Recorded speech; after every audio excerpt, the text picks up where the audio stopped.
السلام علیکم ورحمۃ اللہ وبرکاتہ۔ معزز سامعین اکرام، آج آپ حضرات کے سامنے اسلامی تاریخ کے متعلق کچھ بیان کرتے ہیں۔ پچھلی ویڈیو میں جیسے بتایا گیا تھا کہ حضرت نوح علیہ السلام کو اللہ رب العالمین نے اس دنیا کے اندر اپنا نبی بنا کر بھیجا۔ وہ کب بھیجا؟ جب لوگوں کی نافرمانی اور بت پرستی دنیا میں عام ہو گئی تو اللہ تعالیٰ نے ان کی ہدایت و رہنمائی کے لیے حضرت نوح علیہ السلام کو نبی بنایا۔ انہوں نے لوگوں کو نصیحت کرتے اور دین کی دعوت دیتے ہوئے فرمایا، تم صرف اللہ کی عبادت و بندگی کرو، تمہارے گناہوں کو معاف کر دے گا۔ اس نصیحت کو سن کر قوم کے سرداروں نے جواب دیا، ہم تمہیں رسول نہیں مانتے کیونکہ تم ہمارے ہی جیسے آدمی ہو، نیز تمہاری پیروی ذلیل و حقیر اور کم درجے کے لوگوں نے کر رکھی ہے۔ حضرت نوح علیہ السلام نے فرمایا، اللہ تعالیٰ کے یہاں سعادت و نیک بختی کا دار و مدار دولت پر نہیں بلکہ اللہ کی رضامندی اور اخلاص سے نیت پر ہے۔ میں تمہیں یہ دعوت مال و دولت کی امید پر نہیں بلکہ اللہ کے حکم اور اس کی رضا کے لیے دے رہا ہوں، وہیں میری محنت کا اجر و ثواب عطا فرمائے گا۔ حضرت نوح علیہ السلام دن رات انفرادی و اجتماعی اور خصوصی و عمومی طور پر ایک طویل عرصے تک قوم کو شرک و کفر اور اللہ کی نافرمانی سے ڈراتے رہے، مگر وہ باز تو کیا آتے بلکہ الٹا عذاب الہی کا مطالبہ کرنے لگے۔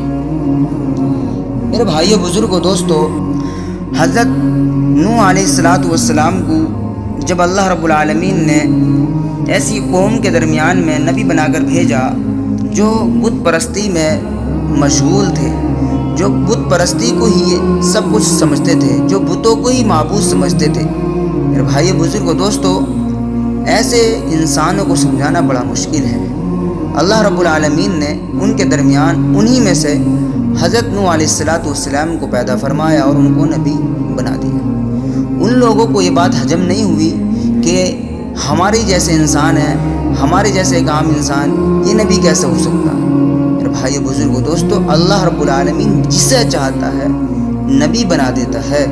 اس میں کسی انسان یا کسی جنات کا کوئی کردار نہیں، صرف اللہ رب العالمین کا حکم چلتا ہے۔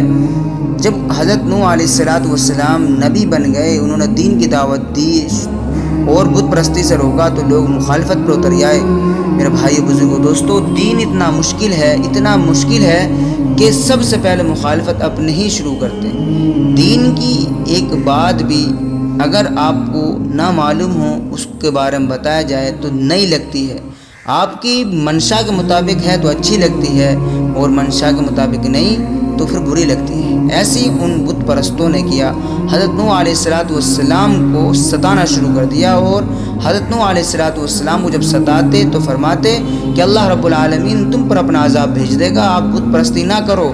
میرے بھائی بزرگوں، دوستو، وہ بت پرستی سے باز تو کیا تھے، انہوں نے اللہ رب العالمین کے عذاب کو بلانے کی کوشش کی، اور وہ تو اللہ رب العالمین سے، وہ حضرت نوح علیہ السلام سے کہتے کہ وہ اپنے رب سے کہ ہم عذاب سے مار دے، ہمیں عذاب بھیجے۔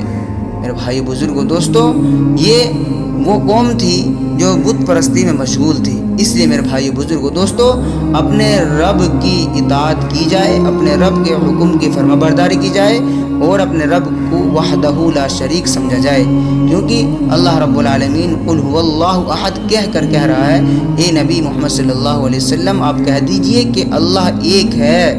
اس لیے میرے بھائی بزرگوں، دوستو، اپنے ایک رب کی عبادت کریں، ہر حال میں، خوشی میں بھی اور غمی میں بھی، اچھے میں بھی اور برے میں بھی۔ اللہ تبارک و تعالی مجھے بھی اور آپ سب کو بھی اللہ رب العالمین کی اطاعت کرنے کی توفیق عطا فرمائے اور اس کے ساتھ کسی کو شریک نہ کرنے کی توفیق عطا فرمائے۔ اللہ رب العالمین ہم سب کا ایمان پر خاتمہ فرمائے، آمین۔ وآخر دعوانا ان الحمد للہ رب العالمین۔